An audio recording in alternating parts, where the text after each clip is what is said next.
welcome to Movies, Films, and Flicks. I am Colonel Mark Hoffmeyer, and joining me is a man who thinks that 1 + 1 + 2 + 1 = 6. It's Norbert Morvan.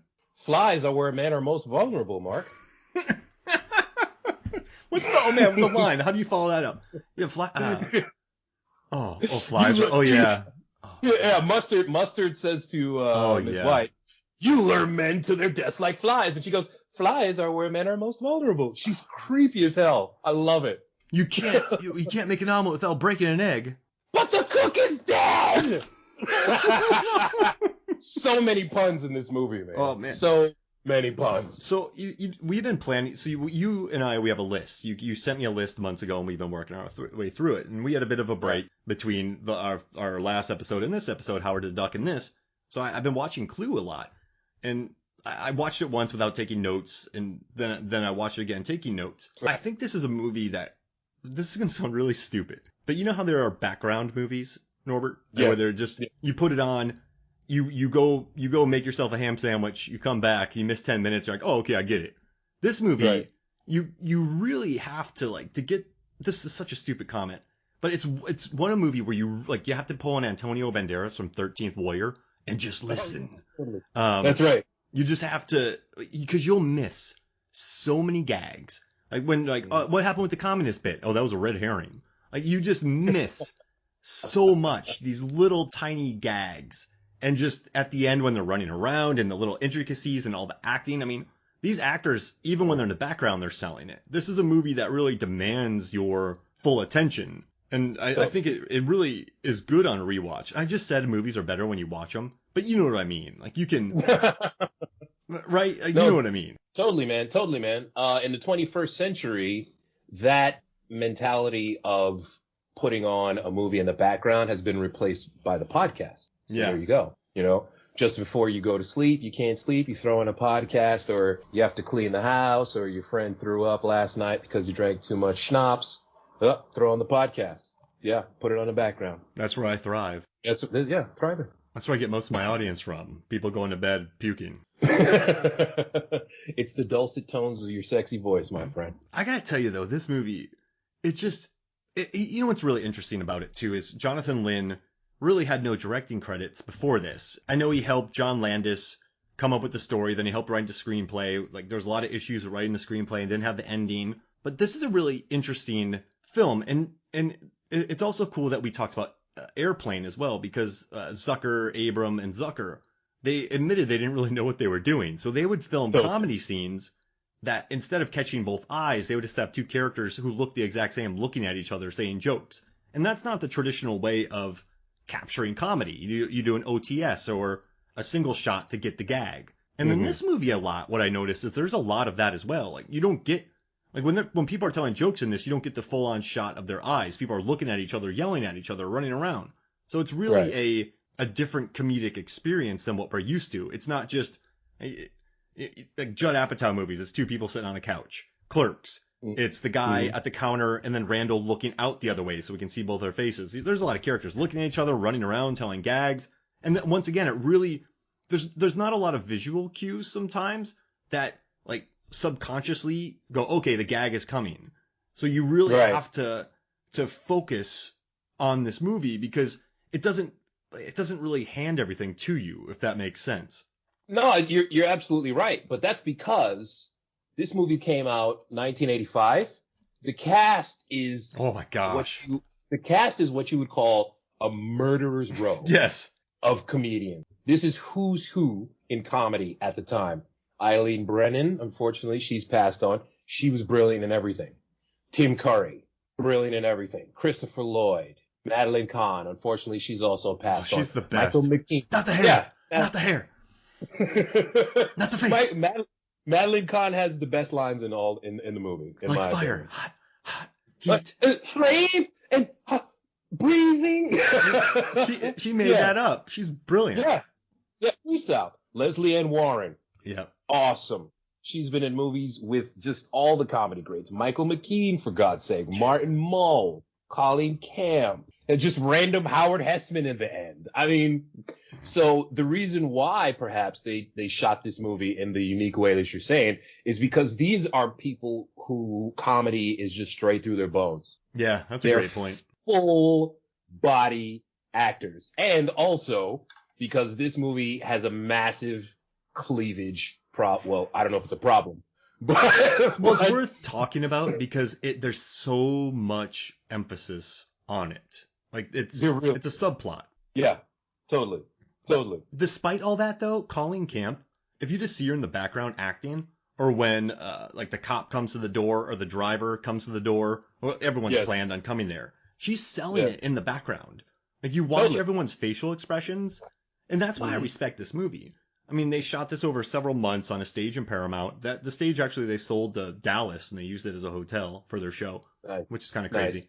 But you can see them in the back every day. They just had to show up and sell it. Like there's a scene where Tim Curry, Wadsworth is running up the stairs with Mrs. White, and she just falls. It's just the commitment of the actors and the silliness of it is just beautiful. And also, I gotta say, watching Christopher Llyoyd as he's almost the straight man in this. He's the guy well, there's nothing wrong with a woman of ill repute. Like he's like totally. What is the number to that place? He's the serious guy.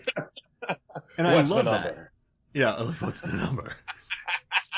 Yeah, because he's such a pervert, Yeah. This is the thing. That thing you're not supposed to do that doctors aren't supposed to do with their patients? Yeah, you did it. Oh, hey. They could never get in that position. Oh, let me show you.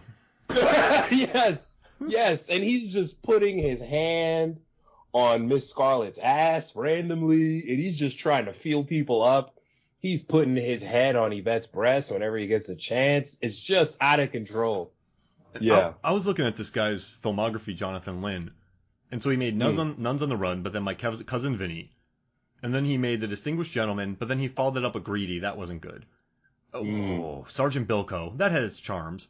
But then he made Trial.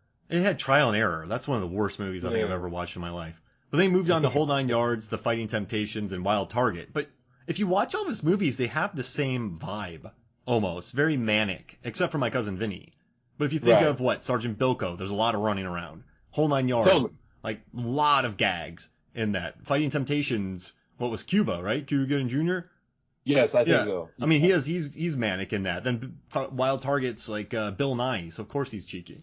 So yeah, it's interesting watching his career and like the kind of manic filmmaking he does with that. But it doesn't get any better with Clue, and the movie just gets better with age. This is honestly yet another WPIX Channel 11 New York City special, man. This used to come on all the time when I was a kid. This is a great Saturday afternoon, Sunday afternoon movie, and it's never bad. It's hilarious, man.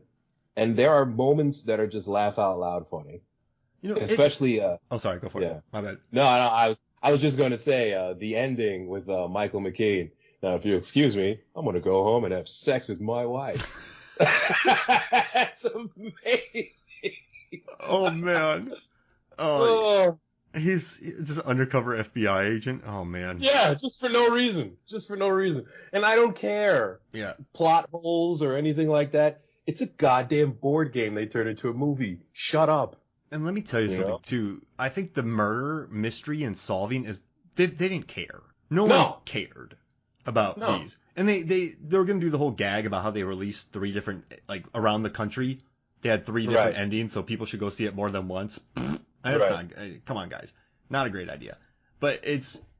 You know what I like about it is, like, the murder mystery is not important. To me, it's more about just the plethora of gags that just... Could it be that you're just mad that she... She turned down your things and now you're being rude to all of us? But this movie's so much about the journey, not the destination with me. And...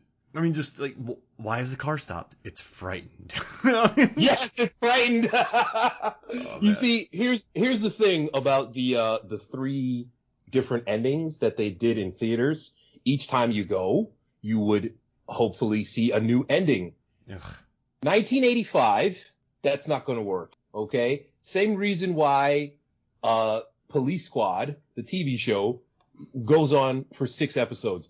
Nobody gets it. There's no laugh track. We don't understand. However, today, Police Squad is on DVD, and the first Naked Gun movie, these are all-time classics. If you made a movie like Clue today with 3 different endings, each time you see it, it's got a different ending. I think this blows up, especially because of the different streaming services.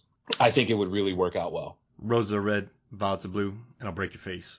Yeah! Poetry. That's the greatest. That's like, that's what top 5 quote. Go sleep it off. Like, oh, you suck at boxing. It's fine, man. It's cool. Yeah. Oh, I love that. You know what? Yeah. You know what makes this movie work too, though, is these actors. There's no wink at the camera, and no. Hopefully, listen. I'm a big fan of Ryan Reynolds. I like his acting a lot, but if he's in one of these movies, does he wink at the camera? Ryan Reynolds has been playing Van Wilder his entire career. I don't know what else to tell you. Sometimes he's Van Wilder with emotions, but most of the time he's Van Wilder. I just see him winking at the camera a lot, and I don't want that. I want 100%. Well, like I think Sterling K. Brown would be good in it. I think Aubrey Plaza would be good in it. Yes. If we were, so you want to recast Clue? Yeah, I just thought about that. It's gonna take a while, but I think that's pretty. Okay. I kind of like this. But like, what do you think? Like, do you like Sterling? I think Sterling K. Brown would be great. Okay, Sterling K. Brown would be Wadsworth. Ah, we are the same man. That's awesome. Sterling K. Brown, Wadsworth. Audrey Plaza, Miss White, because she's creepy. She's creepy. And she would keep a straight face. Exactly. Oh, man, one of the Saturday Night Live ladies. Cecily Brown. Is that her? Cecily Strong. Yeah. Cecily Strong has to be in this movie. Okay. Cecily Strong. Who should she be? Cecily Strong, we could make her as a thick version of Miss Scarlet. Thick Miss Scarlet. Ooh. Thick Miss Scarlet, because she's got the eyes to play the seductress type of 100%. And like just sell it completely. Just be right. But then all these actors were comfortable with comedy, so we do have to kind of keep it in the comedic area, right? You know, do you think Kurt Russell could be good as one of? Is he too old? Like, but he could play it straight, could he not? Well, Kurt Russell, if you want to bring Kurt Russell in, he's either the cop. He could come in maybe as the cop, or he could come in as the guy who I recognize him. He was my boss. You know, he could be that. Yeah. Or maybe he could be the Howard Hessman in the end. What about Owen Wilson? No, he's too laid back. Wow. He would be what? Michael McKean? No. I've got a secret that I'm not ashamed of telling. Mark Ruffalo? Could Mark Ruffalo be in it? Ruffalo. Michael Pena? See, Ruffalo's not that funny to me, man. Yeah. I've never thought Ruffalo's funny. And Hill I Will Die On, quite frankly, Edward Norton Hulk was better. Fight me. No, that's another podcast. Cardigan Hulk should not be around. I don't really understand that. Edward Norton Hulk nailed it. Period. Full stop. Next topic. All right, so we have 3 really good ones here. We're gonna have to work this out another time. Yeah, because this is gonna take way too. I had a name that I liked a lot, but I already forgot it. Because they have to play it straight. That's right. And no winkies. That's right. The comedy comes from the deadpan in this. There is slapstick here, but most of the comedy here is deadpan. Mm-hmm. And the way they deliver it. Oh man.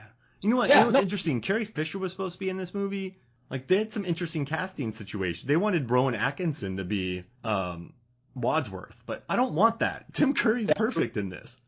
Rowan Atkinson ruins this because I think I've seen him play a not goofy dude doing a comedy once, and I believe that was in Scooby-Doo, the live-action version of Scooby-Doo. Great running movie, by the way, because they're running all over. Great cotton candy eating, too. Yeah. But Rowan Atkinson playing laid-back comedy guy, it's too distracting for me, man. His eyes are still too googly, even when he's not being Mr. Bean. Simon Pegg? Nick Frost? Nick Frost is Colonel Mustard. All right. All right, let's move on. Let's talk. Sorry. It's okay. Yeah, because it's tough, though, to put this cast together because, I mean, it's like, how do you replace Michael McKean? That's just, how do you replace Madeline Kahn? That's a very tough, tall order to do. You can. And Madeline Kahn delivers these lines in a way that no one else could. He threatened to kill me in public. It was more of a case of life after death. Now that he's dead, I have a life. Wait, he wanted to kill you in public? No, he threatened to kill her in public. And you know what that is, baby? Mwah, that's perfect use of the Oxford comma. Where are we putting the comma here? Yeah, Mitch Hedberg would have a meal with that. Oh, yeah. Exactly. God bless the dead word. He threatened to kill comma in public. Or you remove the comma, he threatened to kill me in public. So wait, he's going to take you into a public area and kill me? Well, no. I believe that he threatened her in public to kill her. It's so brilliant. And it's great. I think one review was talking about this movie, and they're like, basically what it is someone says something, then someone else repeats it. And that annoyed me. There is a certain amount of that, but it's fun. Like, this is... There's a rhythm to it. Yeah. There's a rhythm to it. And there's a skill with the delivery and the style, you know? How many husbands have you had? Mine or other women? 5. Yes, just the 5. You know? Nobody does that like Madeline Kahn. She died. It's such a shame. She wasn't that old either. She was hilarious. I remember I watched the Cosby Show. The only reason I watched the new Cosby Show was because of her and Dougie Doug. That's the reason why they were there. Quite literally, yeah. I was like, I like these two. I might as well watch it. But she died in the middle of the filming, yeah. But I guess one good thing is this movie has a 7.3 IMDb score. That's high. Yeah, it is. So people out there love it. Yeah. And like, what? Okay, I guess 85. You're right. Like, this wasn't a time for this kind of movie yet that required a lot of attention. Paying attention. And like it didn't serve things. It didn't buttle things for you. Not at all. It wasn't good at buttling. I agree. You're a butler. What do you do? I buttle. You know. And so that made me curious. Now that you brought that up, a carpenter carpents. A butler buttles. Does a carpenter carpent? I guess so. And a plumber plums. A plumber plums, a teacher teaches, okay, a baker bakes, a cashier cashes, does a barber barb? You know, these are the questions that this movie just brings up to you. Does a scalper scalp? A scalper scalps, you know, an engineer engines. We got a lot of questions, man. You know, we got a lot of questions. You got me thinking here. I went back and I'm looking at 85 comedies, and there's a really interesting blend here. So there's Fletch, which is wonderful. Brilliant. Yeah. And was a success. So why was Fletch a success? A real genius. That didn't do well, but that's a really good movie too. That's a different one. Well, how did Fletch find success where Clue didn't? Okay, because Fletch is, you got Harold Faltermeyer on the soundtrack, straight off the Axel F from Beverly Hills Cop. Remember that you want to talk about soundtrack vinyl? You need that in your life, brother. Absolutely. Yeah, Faltermeyer on the soundtrack. Chevy Chase. He's still not in his I'm making only shitty movies period yet. Like I'm just doing Chevy Chase from now on. Right. Yeah. Exactly. He is Chevy Chase. And he's not Clark W. Griswold, but he still gets to act silly. Mm-hmm. He gets to act silly, but he's silly with an edge. Fletch is a good movie, man. Fletch is a good. There's if you think about it, there's only a degree or two away from Fletch and him just being Marion Cobretti. You know what I'm saying? Because he's a tough guy in this movie, kind of. He'll knock people out. He's not a fighter, but if he has to defend himself, he will. He's mostly using his mind, though. Once were like, Mark, come here, and you made me watch the Lakers scene on Fletch. Yes. And I was like, I've seen this. Yeah, just watch it. Yeah, man. Yeah. Fletch. He also likes basketball. But Clue is too slapstick. Yeah. The top 10 movies of 85. Number 1, Back to the Future. Number 2, Rambo First Blood Part 2.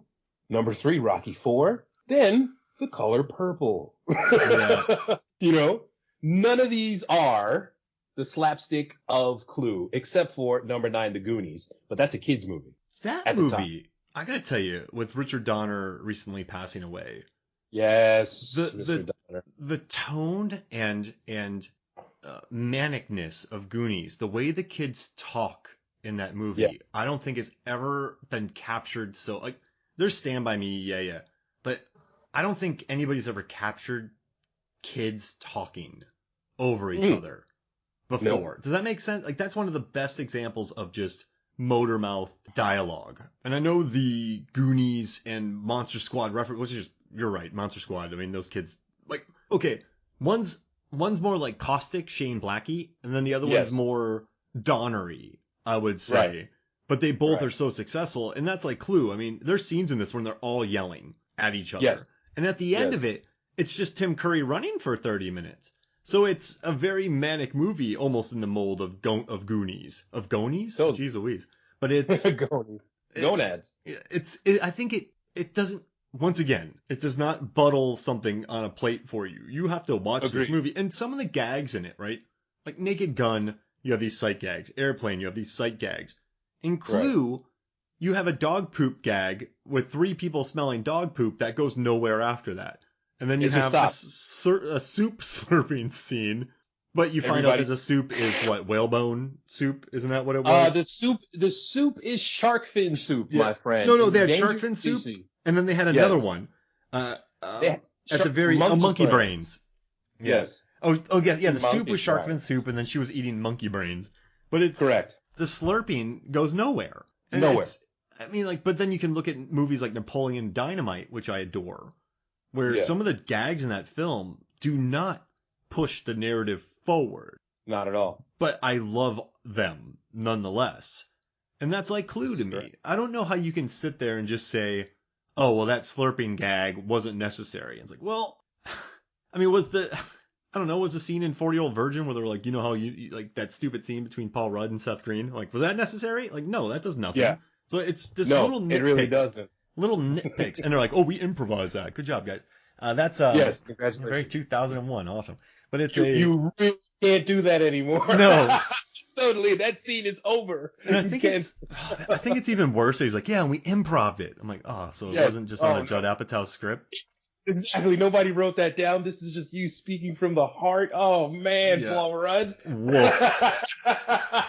But it's okay, sure, it doesn't move the narrative forward. Right. But it's comedy. I think in action scenes, it's important for an action scene to move the narrative. But in 100%. A comedy, you can, I'm telling you, dude, 7,000 gags. You can have a few that don't move the plot forward or that are silly.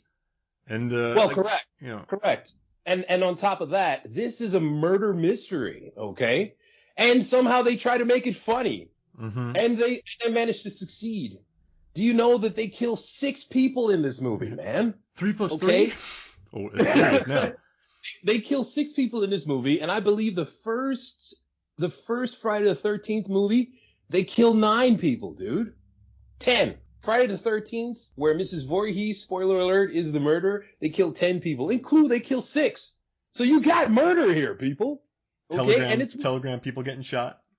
The singing Telegram girl is so happy, and it just doesn't even get to the 3rd line. She's just murdered. Pop. Yeah, you're getting people who are being clubbed about the face and neck until they're dead, okay? Clue is not playing around, pun intended, you know? And I guess, solid movie. I want to see what you think about this. I said this movie doesn't really serve everything up on a platter for you. But I mean, I guess the last 20 minutes, Tim Curry replays everything that happened in the movie. But it happens so fast that it's sillier. It's not meant to just be like, we're reminding you what happened, like last week's episode. It moves so fast. It's just him solving the murder. Right. So then it's fine that they replay everything. Because if you think about Knives Out or these detective movies, well, I saw you falling into the snow, but it wasn't you. It was your cousin. And then you used a bag of rice. And then you do all those stupid flashbacks. That's what Clue does. That's every episode of Sherlock, and people can't get enough of that show. You know? Okay? CSI. Yeah, exactly. Except Sherlock has floating numbers because, he's thinking, you know? Get out of here, man. I don't want to hear that shit. Yo, Clue is dope. Let's go. And it gives Tim Curry a chance to go nuts, quite frankly. And we grounded nuts, which I love. Yeah. And we need that. We need Tim Curry going batshit on our cameras. Period. Full stop. That's what we need in our lives. I needed more sesame cake with Delroy Lindo. You can't have my sesame cake. Hamarka. Put down the sesame cake. Yeah. Right. But now that you mentioned the food. Oh, you want to, or unless you're hopping to break time. And then no. I was just going to say, in Congo, I just love the moment when Ernie Hudson and Laura Linney just do back-to-back flare shooting, and they just light up all those missiles that are flying at them, and they don't miss. And I watched that for the podcast, and I was just watching Ernie Hudson and Laura Linney sniper missiles with flare guns, and I was like, this is beautiful. This is amazing. Amy, bad gorilla. That's all I have to say. Oh, that is my favorite movie. Those martinis. Martini, calm you down. Oh. No, but yeah, so, I guess going back to the food, like the dinner scene. I mean, that's just a fun moment. And also when they say brandy and coffee after dinner, like, yes, please. Nobody gets coffee, though. Yeah. No one drinks a cup of coffee in the hour and 38 minutes of this movie. There is no coffee. It's just brandy. And I find brandy to be a poor substitute, quite frankly, for scotch. Whoa. What do you think? Yeah, I don't know. If I was going to have an after dinner thing, it's going to be scotch. It's got to be scotch, right? Yeah, it has to be. It's got to be scotch. Yeah. I don't get brandy. I feel like brandy is just unnecessarily sweet, and it reminds me of cough syrup. I just don't like sweet. Give me. Yeah. I used to like Finnish whiskey a lot too, but you know what? There's some really good Finnish whiskeys that are like aged in brandy barrels or aged in like Moscato. Some very interesting blends out there, or like whiskeys that are finished. I could do that after dinner, but I would rather just have a scotch. Give me a totally. And quite honestly, the way that they're walking around with these glasses of brown liquor, I don't think that it's brandy that they're actually drinking. It feels like they're always drinking some type of scotch, especially Colonel Mustard. Every 10 seconds, I need a drink. Colonel Mustard is much. Best pouring of whiskey I've ever seen in a movie. Yeah, he's completely missing the glasses. Yes. Beautiful. And it was insane. One more thing, I want to see if you noticed this, where the cinematographer, Victor J. Kemper, dude has a wonderful filmography. He did Dog Day Afternoon. He went on to what? Oh God, The Jerk, Night of the Juggler, Xanadu. I mean, that was a big budget movie. Like he did Vacation. He went on to do Pee-wee's Big Adventure, Clue. This was someone who understood. He did Tommy Boy, of course. Dude understands comedy. But yeah, I think this movie, it's well shot too. It was very constricting sets because you're shooting in this mansion. But there are some wide shots where all the characters coming into frame. Or it's a well shot film. But yeah, and I guess I just didn't worry about you know what's interesting? I was thinking about this. This is a movie that is like it'd be really hard to find another movie with more dialogue. Constant dialogue. They're always talking. That's true. There's not a lot of silence. So you can't get all that coverage. You can't get over the shoulder on everybody in these scenes. It would be horrendous to cover all these shots. So like you said, and it would take forever. I think they did the best they could on it, and it plays well. Like it's just the actor selling it. You don't need the two eyes to sell it. You just need the actors, Tim Curry, selling it. It's wonderful. This is it, man. This is it. These are people who are just masters of comedy and just great actors, every single one of them. So they know what to do with their bodies. They know what to do with their hands. I've never known what to do with my hands in a photograph. Mm-hmm. These people are just great at what they do. And nothing looks out of place. Nobody's crammed together. It's well lit. Absolutely. The mansion looks spooky when they want it to. But most of the time, it's a really, like, I would love to visit this mansion, even though I would probably be murdered within 15 minutes. What would you get murdered by? Like, what's the weapon that would kill you, Norbert? Okay, so we have the lead pipe, we have the wrench, the rope, the revolver, the knife, the candlestick, right? 6 weapons. Yep. Candlestick, gun, rope, lead pipe, wrench, knife. Okay. I'm going lead pipe. Actually, no, wrench. The wrench was really cool in this movie. It just looked like a murder weapon. It didn't even look like a wrench you would ever use to actually wrench something. Is that the verb for wrench? Anyway. Yeah. It didn't look like a wrench you would actually use as a tool. It looked like the only purpose for that particular wrench is to beat somebody until they're dead. It's a bludgeoning tool. There's safety I need numbers. That. Yeah. If I had to die, you get me with that wrench, because I'm definitely unconscious after getting hit in the head with that thing. It's massive. I'm wealthy because my mommy and daddy died. Yes, it was so sad when he said that, man. And you know the thing about Colonel Mustard, he's basically Iron Man, just without the invention. He is. You know, he's a war profiteer. Oh well, the soldiers died because the radios didn't work. Oh, life goes on. Oh blah dee, oh blah da, man. I got paid. Whatever. Oh, yeah. Let's get some brandy in our lives. All he does is lay on his back all day. Sounds like hard work to me. So many lines in this movie, man. With Airplane, I was a bit worried that we were just gonna go like name all the gags back and forth. But these two are. You have Airplane, which was a smash, and then you have Clue, which wasn't. Mm-hmm. Mm-hmm. What? Well, you know, 1 out of 2 ain't bad. Yeah, it's true. What I'm saying? But it's found its audience. Clue. Yeah. But you're right though. In '85, I mean, it's a short movie, and it's not long. No. I'm just trying to figure out how it missed so hard with audiences. I read that they hated the gimmick. Audiences were like, "Oh, stupid gimmick. Like, I don't want to go see this." But it had a stacked cast though, and people knew these people. It did. Keep in mind that 2 out of the top 3 movies of 1985 were Sylvester Stallone vehicles. Okay. Yeah. So yeah, these are not people who are necessarily thinking, "I would like a clever farce." With the guy from, because Back to the Future came out that year too. With the guy from One Flew Over the Cuckoo's Nest, and Rocky Horror Picture Show. Yeah. One of the ladies from Apocalypse Now. Right. Yeah, and Private Benjamin. Yeah. This is Eileen Brennan cast. But at the same time, Rocky Horror Picture Show. I don't think Rocky Horror Picture Show made money until we started to grow up and go see it late at night, type of thing, And then you mentioned, let's see, who else? The movies that you mentioned didn't do very well. Yeah, that's true. To be honest with you. Yeah. So these people are hilarious, but again, these are movies that people regard now as classics, but at the time, not really. Yeah. And they released this movie in December too, and bad. And also, they released it the same weekend. So they released it when Rocky IV was still number 1. Yes. And then you had Jewel of the Nile, the sequel, which of course is going to make bank, being released. Spies Like Us comes out. So yeah, unexpectedly funny. Yeah, so it's just, but that just had such big names. So of course it's going to bring people in.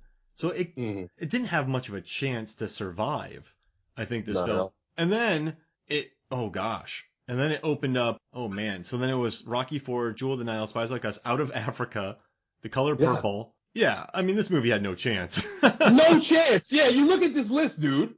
No one is going to watch this movie in 1985 in a theater. No one. And 100%. I mean, listen, everybody at this time is watching Rocky IV. Are you kidding me? People are watching Rocky IV twice. Yeah. Knowing that Rocky's gonna win, for Christ's sake, they're going back to the theater to see it again. Yeah, this movie did not open strong. But But I'm not dogging on it. I'm just thinking about how they released it. And the mentality of '85, totally. You were there. It opened at 6, then it went to 12, and then it went to 10, 11, 13. But yeah, it was only in 1,000 theaters for 4 weeks. Oh, you know what you mentioned before? You mentioned Eileen Brennan. So Eileen Brennan, she's in it, and you mentioned Carrie Fisher, right? Yeah. Carrie Fisher was supposed to be in it, but both of them, it was about drugs, wasn't it? Yeah. Yeah. Eileen had just gotten out of rehab. Yeah. I don't know why I'm laughing. Fisher had to go in. Yeah. No, it's not funny going to rehab. It's a weird coincidence funny. Yeah. I understand. Carrie Fisher had to go into it, and that's when she had to get her role taken over by Leslie Ann Warren, who I can't visualize anybody but her in this movie though. Leslie Ann Warren. I can't either. And maybe that's because honestly, I don't know Carrie Fisher out of anything other than Star Wars, Postcards from the Edge. Is that right? Blues Brothers. And 30 Rock. Wasn't she when Harry Met Sally? Maybe. She was the friend. Yeah. But I've never thought of Carrie Fisher as wacky screwball. Eileen Brennan, in Private Benjamin, like you mentioned, she's got that voice. She was perfect as the evil senator's wife, taking bribes. She was hilarious. Yeah. In this movie. Just the yelling. Oh gosh. She was in Drop Dead Fred. That's interesting. Yeah, Carrie Fisher. Sorry.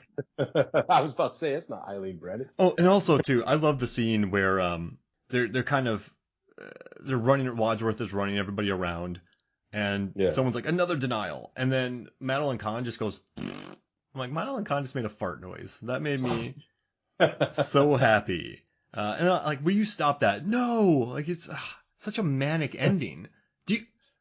I feel like I hate saying that. It seems like Wadsworth, the Tim Curry character, was a little bit was channeling Landis when he was writing the ending of the script. Oh, 100%. I'm not hating on it. Do something. I know what you mean. But Curry, the amount of like panic in Curry, even though he sells it, it does. It's a bonkers ending because it's him running around, everyone else following him, replaying what happened, and then he just pulls something out of nowhere and does it. I just love that Landis and the director were just, whatever. Just have Curry run around and hopefully people don't care. Because it's not important. Well, this is why the ending where he is the mastermind is my favorite one. And that also ends with perhaps the movie's greatest line, and now I'm going to go home and have sex with my wife, you know? So that has to be the ending for me, because it actually wasn't Mr. Body, a.k.a. Leaving. It was Wadsworth who's actually Mr. Body. Ha ha. Surprise, surprise. Yes, indeed. And Mr. Body, what do you think about that character? That actor felt so out of place, and I know he gets killed quick, but that actor definitely felt out of place. And I found out why he was out of place, because he's always the one thing in the movie that rings strange. Leaving, okay? He changed his name because his real name is Lee James Jude Caparello from Philly.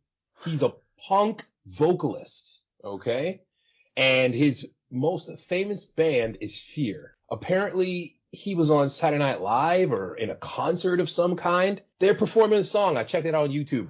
Beef Bologna. And the lyrics are, and I quote, beef, beef, beef, beef, bologna. Beef, beef, beef, beef, bologna. Except it's, 80s punk style. So, 1, 2, 3, 4, beef, beef, beef, beef, beef, beef, beef, bologna. Beef, beef, beef, beef, beef. Yeah. And this is the guy that they put in the middle of comedy royalty. And he's actually been in a lot of movies. Yeah, that's whenever I see him in this, that character does take me out of it a little bit. Am I wrong for saying that? Not at all. Not at all. I rejoice when he's murdered. Yeah, it's the one weird part in this film. It's not because he's bad. It's because he just doesn't belong there. It's weird. The energy, right? Yes. This is a movie that relies on that energy of its cast, and that was the one odd part. But I like that they just cast a random. He had been doing a lot of movies by this point. So Streets of Fire, Flashdance, for Christ's sake. That's a big deal. Yeah. So it's a weird. I don't know. How about this? Let's take a quick break, and when we come back, we will talk. We'll try to solve the riddle, and we'll come up with some clues during the break. We'll be right back. Welcome back to Movies, Films, and Flicks, and I have some bad news for everybody. Uh-oh. Norbert is a socialist. Bam, bam, bam. This is 1984. 1954 the movie is based in, people. Yeah. Let's do something real quick. Go for it. 5 favorite moments. Okay. Number 1 favorite moment. Not from top to bottom, just listed as 5 moments. Number 1, Professor Plum. You were once a professor of psychiatry specializing in helping paranoid and homicidal lunatics suffering from delusions of grandeur. Yes, but now I work for the United Nations, so your work has not changed. That is number 1. I cackle every single time. I gotta do Wadsworth when he goes, "I'll catch you," and he does not catch. He does not. When Miss Peacock, when she falls through his arms. Yes. I don't understand that scene. I don't know why she falls through it, but I adore it. I'll catch you. Oh man. And just doesn't. Yeah. That's moment number 1. Okay, so moment number 2. Everything all right? Yep. 2 corpses. Everything's fine. That's moment number 2. Okay. That's moment number 2. Moment number. I'll go when it is Yvette and I believe Mr. Green walking up the stairs at the same time when they're just smushed right next to each other. Yeah. It's just really good. It's just really good physical comedy by the two of them. Right. And like Colleen Camp when she's like running downstairs in her heels, like she's a good physical comedian in this. But I like watching the two of them go upstairs like really squirrely at the same time, so no one's behind each other. Just made me happy. Yeah. Anything with Colleen Camp in it is number 3 because this movie is 1985. I was 7 or 8 years old, and my God, just running around. The way he just, what was her name again? I can't even remember. Yvette. Yeah. Thank you. Anytime Yvette was running around, good God, as a child, it's extremely distracting. And you come to find out that they cast her specifically because of her breast. I don't know how else to say it. It's weird cleavage. Focusing on this, but even the Wikipedia thing is like a busty maid. Like that's what this thing says. And it's like, oh, bro. It's her description. Hey, Norbert, I have to use the restroom. Can you tell me where it is? Well, you could go to... No, you can't use... oh, wait. No. Oui. No, I just have to powder my face. Yeah, that's it. That's right. I just remembered. It took me a moment. That's right. Oui. That's a great moment, too. Yes, it is. Oh, man. Oui. I'm sorry I left you hanging. Yeah, no, you got there, man. I enjoyed hearing that. All right, who you got? What's your third part? Okay, so my number 3 was Yvette because her distracting cleavage. I gotta do the candlestick falling on Still Wadsworth and just Tim Curry's physical comedy where he gets bonked. Beautiful. Okay, number 4 for me then. Number 4 for me is quite frankly leaving, aka Mr. Body. Why? What do you mean I can't leave? It's just glass, and he goes to break the glass, and there's a massive Doberman outside, right? Mm-hmm. The same dog that Tim Curry has just stepped in the poop to enter the mansion. Riddle me this, Hoffmeyer. If the dogs are so threatening, how the hell do 3 more people approach this mansion with no problem whatsoever? It's just a nice plot hole. It's all good. The most powerful attack of the dogs is just feces that they leave everywhere, apparently. And people just smell it. People just smell it until they don't anymore. So that's my 4th favorite moment. Just convenient Deus Ex Machina dogs. We've talked about this, but I'm just gonna say flames on the side of my face, breathing, heaving, breaths, heavy breaths. Heaving. The flame. It's just a brilliant scene. It makes me so happy. Kahn. She was so mad. I hated her so much. But the flames. She was really mad. That's perfect. Awesome. Perfect scene. It really was. No, it's great.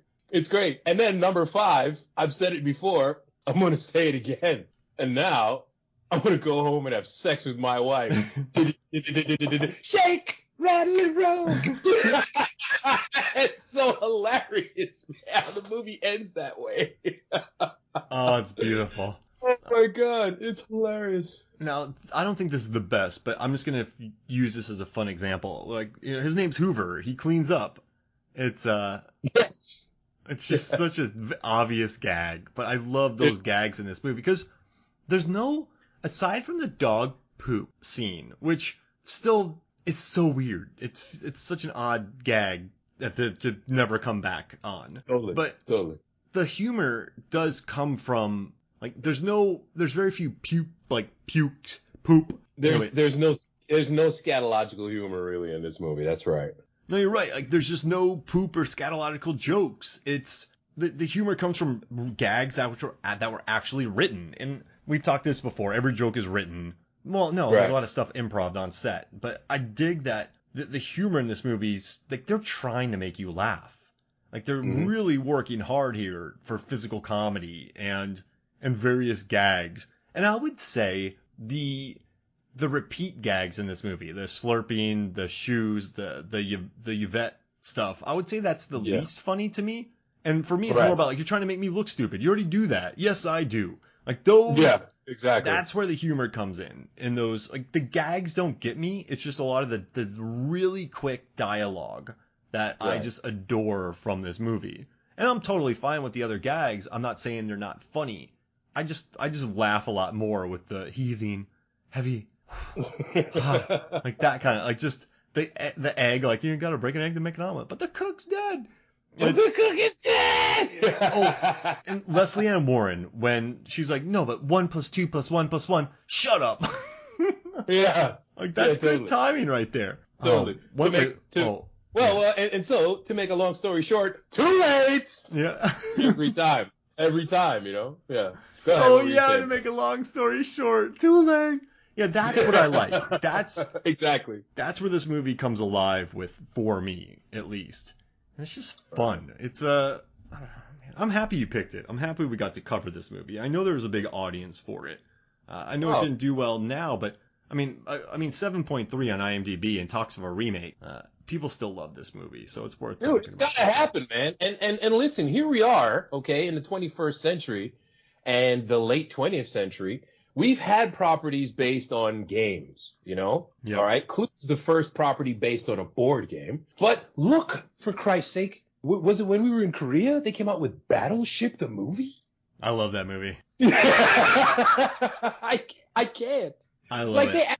they actually and my favorite the best thing about it is the super contrived way that they made it like a grid, because the aliens put up a shield and now we can only move along these lines. And I was like, really? That's a lot, man. Explain yourself, Hoffmeyer. No, I like it. There it is. Okay. Problem No, solved. for me, it's just a big bombastic movie, and I think ILM did some excellent special effects, and the whole time it was never lost on me that I was watching. I mean, the whole time it was not lost on me that I was watching a board game movie in front of me.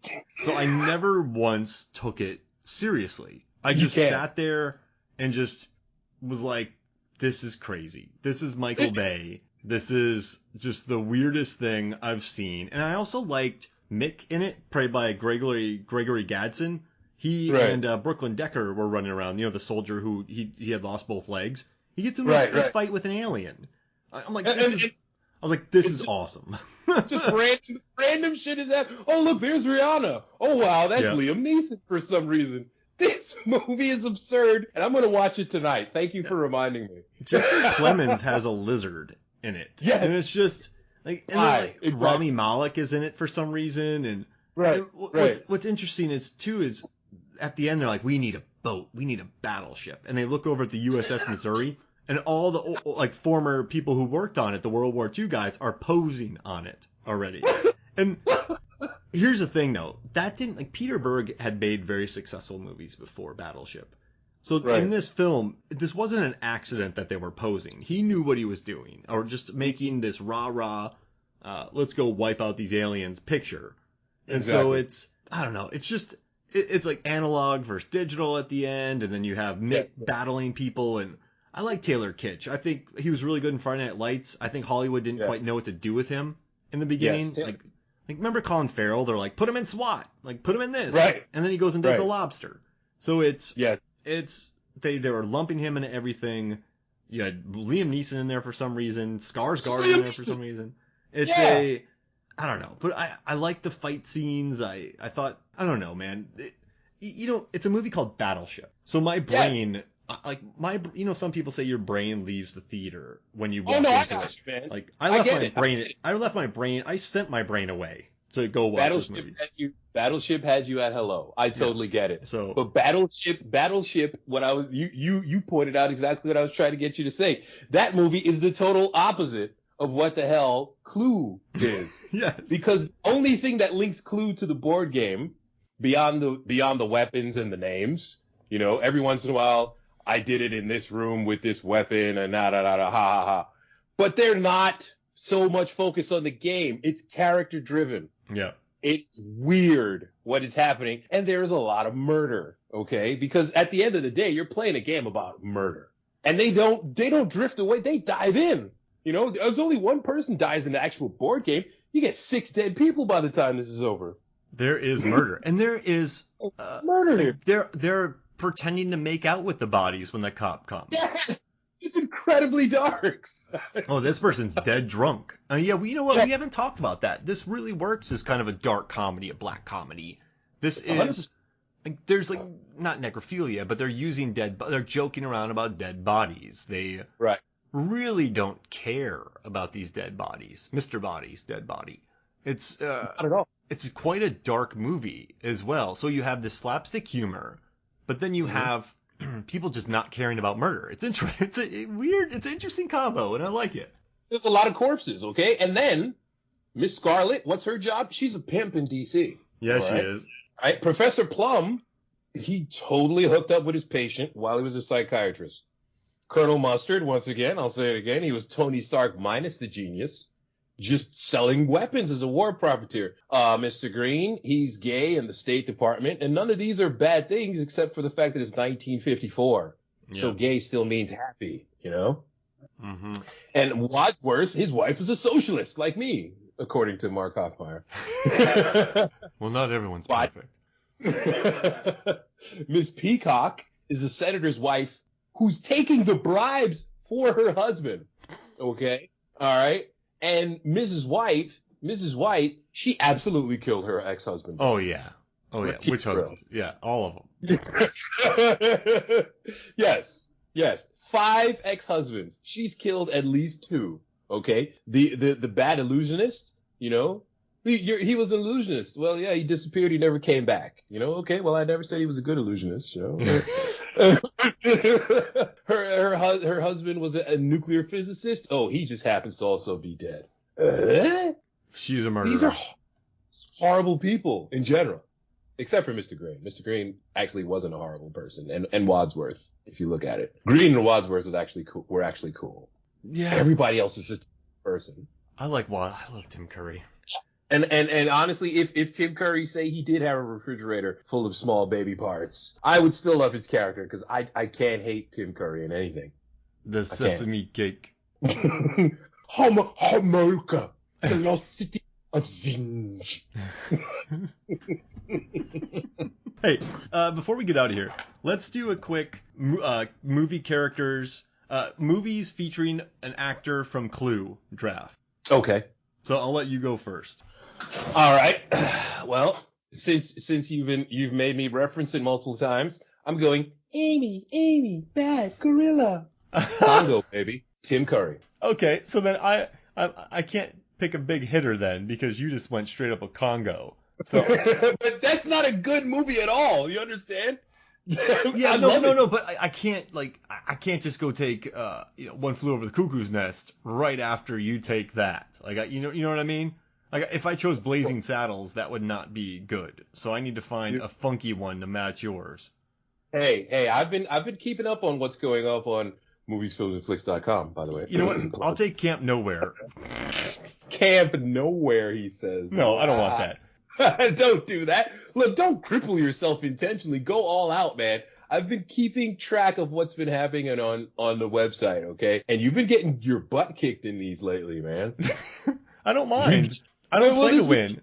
Hey, you're holding back, though. This is the thing. Don't hold back, man. Go for joy. Spinal Tap. There it is. Because I was going to take that next. Oh, okay, good. I was going to take that next. All right. Good call. What do you got? All right. Let's keep heavy hitting, baby. Marty! Your parents! Back to the Future. Oh, no. I'm in trouble. All right. Blazing Saddles. Trouble, son. Listen. Blazing Saddles. Listen. If it's a choice between Back to the Future and Blazing Saddles, I gotta go Blazing Saddles, dude. Yeah. Oh, no. Yeah. Oh, really? Nice. I got to. Well, yeah, happy you're with the that. winner.